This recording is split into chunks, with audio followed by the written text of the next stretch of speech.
সামাজিক যোগাযোগ মাধ্যমে ভারতীয় পতাকা মারানোর ছবিতে তোলপাড় হয় ভারত। উগ্র হিন্দুত্ববাদীদের হিংসার রেশ আঁচড়ে পড়ে ত্রিপুরার আগরতলায় বাংলাদেশের সহকারী হাই কমিশনে।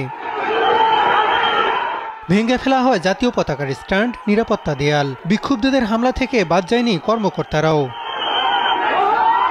তবে সম্প্রতি সেই ছবি বিশ্লেষণ করে fact checking website rumour scanner জানায়, সম্পূর্ণ আর্টিফিশিয়াল ইন্টেলিজেন্স দিয়ে তৈরি করে মিথ্যা তথ্য ছড়ায় ভারতীয় এজেন্টরা।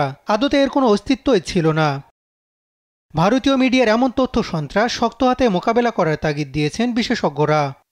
আমরা প্রতিবাদ জানাতে পারি ওই সরকারের কাছে, যেমন জানাতে পারি, এবং একই সাথে আমরা আমাদের ওইখানকার যে হাই কমিশন আছে তাকে ব্যবহার করে আমরা ওই নির্দিষ্ট টিভি চ্যানেলের যারা মালিক তাদের কাছেও আমরা আমাদের প্রতিবাদ টিভি পাঠাতে পারি। এতেও যদি এটা বন্ধ না হয় তাহলে আমরা বাংলাদেশের পক্ষ থেকে স্থানীয় আদালতে আমরা মামলা করতে পারি।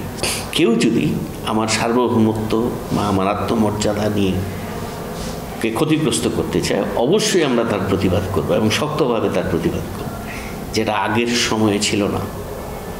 হ্যাঁ, ভারতও যদি কোনো অন্যায় কাজ করতো, আগের সরকার সেগুলো শক্তভাবে প্রতিবাদ করতো না। আমি আশা করছি যে এই সরকার সেই অবস্থা থেকে বাংলাদেশের আত্মমর্যাদাকে তারা পুনঃপ্রতিষ্ঠা করবে।